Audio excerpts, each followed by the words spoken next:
اعوذ باللہ من الشیطان الرجیم بسم اللہ الرحمن الرحیم۔ السلام علیکم ناظرین کرام، غزوہ تبوک کے بعد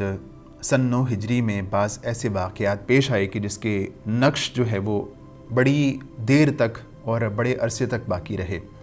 ان میں سے ایک واقعہ یہ ہے کہ اویمر اجلانی رضی اللہ تعالیٰ عنہ اور ان کی اہلیہ کے درمیان میں واقعہ لیان پیش آیا تھا، اور اس کے حوالے سے اللہ تعالیٰ نے قرآن میں بعض آیات بھی نازل فرمائیں۔ ہوا یہ کہ اللہ کے رسول کے پاس حضرت اویمر اجلانی رضی اللہ تعالیٰ عنہ آتے ہیں اور آ کے کہتے ہیں، اللہ کے رسول میں نے اپنی بیوی کو بری حالت میں دیکھا ہے، کسی اور مرد کے ساتھ دیکھا ہے۔ تو اللہ کے رسول علیہ الصلوۃ والسلام نے ان کی اہلیہ کو بلایا اور ان سے پوچھا، تو انہوں نے اس واقعے سے انکار کر دیا اور ان کے الزام کو ماننے سے انکار کر دیا۔ اس کے بعد اللہ تعالیٰ نے قرآن میں لیان کے حوالے سے اس حوالے سے بعض آیات نازل فرمائیں کہ اس طرح کے معاملے کا فیصلہ کس طرح ہو سکتا ہے۔ تو اویمر اجلانی رضی اللہ تعالیٰ عنہ اور ان کی اہلیہ کو اللہ کے رسول نے بلایا اور اویمر اجلانی رضی اللہ تعالیٰ عنہ سے کہا کہ آپ پہلے جو ہے وہ قسم کھائیں، 4 دفعہ قسم کھائیں اور اس کے بعد جو ہے وہ 5ویں دفعہ لعنت کریں۔ تو انہوں نے ایسے ہی کیا، پہلے 4 دفعہ قسم کھائی کہ میں سچا ہوں، اور اس کے بعد 5ویں دفعہ انہوں نے یہ کہا کہ اگر میں جھوٹا ہوں تو مجھ پر اللہ تعالیٰ کی لعنت ہو۔ اور اسی طرح جب انہوں نے یہ بات کر لی تو اس کے بعد ان کی اہلیہ نے بھی 4 دفعہ قسم کے دوران اس نے کہا کہ میں سچی ہوں، اور 5ویں دفعہ اس نے یہ کہا کہ اگر میں جھوٹی ہوں تو مجھ پر اللہ تعالیٰ کی لعنت ہو۔ تو اللہ کے رسول علیہ الصلوۃ والسلام نے ان دونوں کے درمیان علیحدگی کروا دی۔ تو آج بھی خدا نخواستہ اگر ایسا معاملہ پیش آتا ہے تو میاں اور بیوی کے درمیان میں لیان کروایا جائے گا، اور اگر بیوی بھی قسم اٹھا دے تو اس کے بعد جو ہے وہ ان دونوں کے درمیان علیحدگی کروا دی جائے گی، اور کسی ایک پر جو ہے وہ کوئی حد نافذ نہیں کی جائے گی۔ تو یہ واقعہ پیش آیا، اور اس کے بعد ایک غامدیہ خاتون کا واقعہ پیش آیا، اور یہ واقعہ یہ ہے کہ غامدیہ خاتون آتی ہے اللہ کے رسول علیہ الصلوۃ والسلام کی بارگاہ میں اور آ کے کہتی ہے، اللہ کے رسول میرے سے گناہ سرزد ہو گیا ہے، میں نے زنا کر لیا ہے اور میں میرڈ ہوں، اور جو ہے نا میں شادی شدہ خاتون ہوں۔ تو اللہ کے رسول نے فرمایا کہ اس سے بعض سوالات کیے، اور اس کے بعد اس سے کہا کہ تم جو ہے وہ پریگننٹ ہو، تمہارے ہاں بچے کی پیدائش ہونے والی ہے، تم اس طرح کرو واپس چلی جاؤ، اور جب تمہارے ہاں بچے کی پیدائش ہو جائے تو تم اس کے بعد میرے پاس آنا، میں تمہارے اوپر حد نافذ کر دوں گا۔ وہ خاتون چلی گئیں، اور کچھ عرصہ بعد جب واپس آئیں اللہ کے رسول کی بارگاہ میں تو انہوں نے اس بچے کو گود میں اٹھایا ہوا تھا۔ تو اللہ کے رسول نے فرمایا کہ تم واپس چلی جاؤ، اور جب تمہارا بچہ کھانے پینے کے قابل ہو جائے تو اس وقت میرے پاس آنا۔ تو وہ خاتون چلی گئی، اور کچھ عرصے کے بعد دوبارہ واپس آئی تو اس بچے کے ہاتھ میں روٹی کا ٹکڑا تھا، اور آ کے کہنے لگی، اللہ کے رسول یہ بچہ کھانے پینے کے قابل ہو گیا ہے، اب آپ مجھ پر حد نافذ فرما دیں۔ تو اس کے بعد اللہ کے رسول نے صحابہ کرام کو حکم دیا کہ غامدیہ خاتون پہ حد نافذ کر دی جائے۔ تو صحابہ کرام نے جو ہے وہ غامدیہ خاتون پہ حد نافذ کر دی اور اس کو رجم کر دیا گیا۔ یہ واقعہ جو ہے وہ پیش آیا سن 9 ہجری میں۔ اس کے علاوہ اسی سن 9 ہجری میں اسہمہ نجاشی، جس نے مسلمانوں کو حبشہ میں جو ہے وہ پناہ دی تھی اور مسلمانوں کا بہت اعزاز و اکرام کیا تھا، ان کو ایک لمبا عرصہ وہاں پہ جو ہے وہ ایک رہائش مہیا کی تھی، ان کو پناہ دی تھی۔ تو اس سال میں اسہمہ نجاشی فوت ہو گیا، اور اللہ کے رسول کو اس بات کی اطلاع وحی کے ذریعے سے ملی، تو اللہ کے رسول نے اسہمہ نجاشی کا جو ہے وہ غائبانہ نماز جنازہ پڑھا، اور باقی صحابہ کرام نے بھی اسہمہ نجاشی کا نماز جنازہ پڑھا۔ اسی سن 9 ہجری میں اللہ کے رسول علیہ الصلوۃ والسلام کی بیٹی کلثوم رضی اللہ تعالیٰ عنہا، جو کہ حضرت عثمان رضی اللہ تعالیٰ عنہ کے عقد میں تھیں، ان کا انتقال ہو گیا،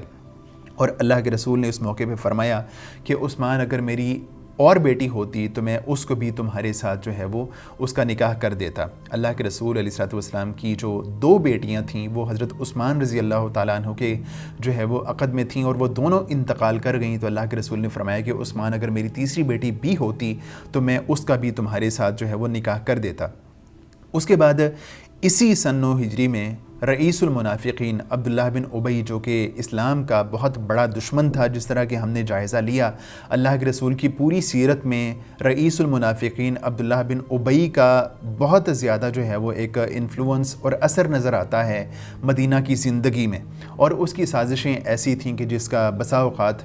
مسلمانوں کو اور اللہ کے رسول کو نقصان بھی اٹھانا پڑا۔ اللہ کے رسول جب واپس لوٹ کے آئے تبوک سے تو عبداللہ بن ابی کا جو ہے وہ انتقال ہو گیا، تو بظاہر وہ کلمہ گو تھا، تو اللہ کے رسول نے عبداللہ بن ابی کا جنازہ پڑھا اور اس کے لیے دعائے مغفرت کی، اور حضرت عمر فاروق رضی اللہ تعالیٰ عنہ نے اللہ کے رسول کو اس بات سے جو ہے وہ روکنے کی بھی کوشش کی۔ اس کے بعد اللہ تعالیٰ نے وحی کے ذریعے سے، قرآن کے ذریعے سے اللہ کے رسول کو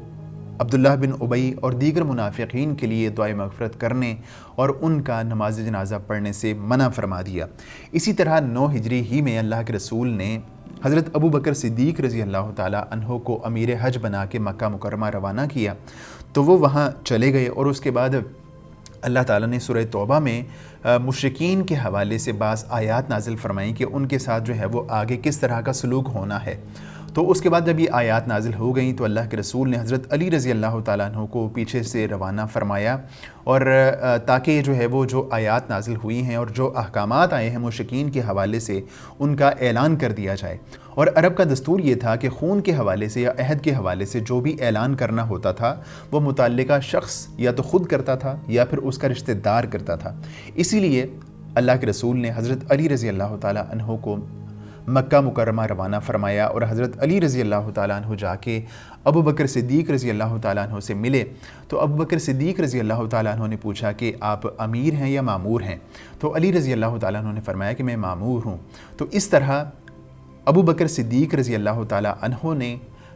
جو ہے وہ یہ حج کروایا، آپ کی امارت میں سارے مسلمانوں نے حج ادا کیا، اور جب 10 ذی الحج کا دن آیا تو حضرت علی رضی اللہ تعالیٰ عنہ نے کھڑے ہو کے بلند آواز سے اعلان کر دیا کہ وہ تمام لوگ جن کا مسلمانوں کے ساتھ عہد اور معاہدہ تھا ان کے تمام معاہدات ختم کر دیے جاتے ہیں اور ان کو 4 ماہ کی مہلت دی جاتی ہے۔ اور اس کے بعد حضرت علی رضی اللہ تعالیٰ عنہ نے فرمایا کہ جن کے ساتھ کوئی معاہدہ نہیں تھا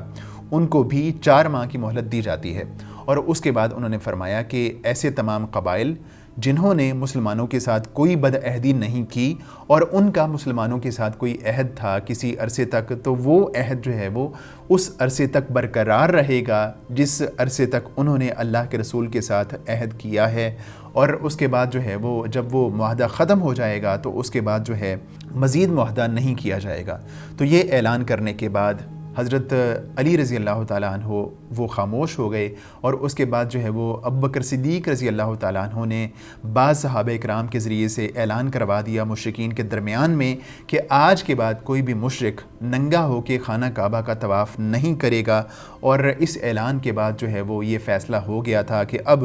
مشرکین کے لیے جزیرہ عرب میں کوئی جگہ موجود نہیں ہے، اور یہ سارا خطہ اور یہ ساری سلطنت اور یہ سارا وطن جو ہے وہ مسلمانوں کا ہے، اور وہی اس کے والی اور حاکم ہیں۔